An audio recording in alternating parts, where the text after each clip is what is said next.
Çok sevdiğimiz kesmikli piroglardan olan meleğin gözyaşları pirogunu yeniden hazırladım.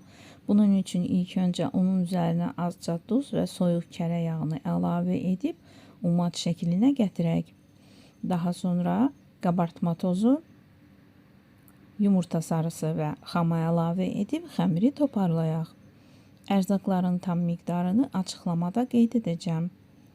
Toparladığımız xəmiri kilidli soba listinin dibinə yayaq və kənarlarını da azca qaldıraq.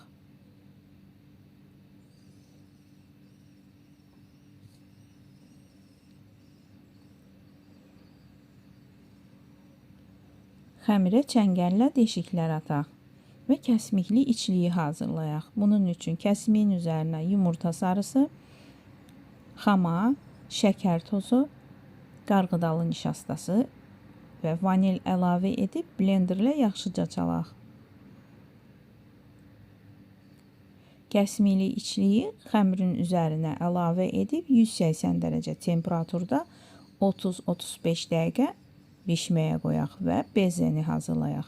Bezə üçün yumurtaların ağı, azca duz və şəkər tozunu mikserlə bərkiyənə qədər yaxşıca çalaq.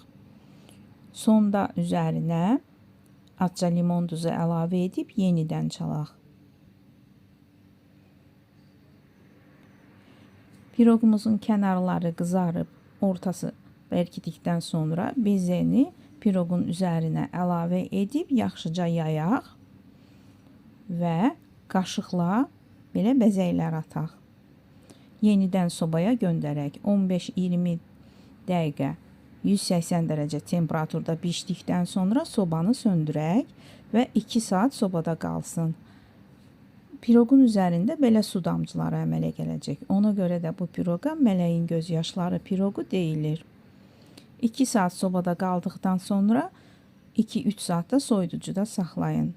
Tam soyuduqdan sonra nuş edin.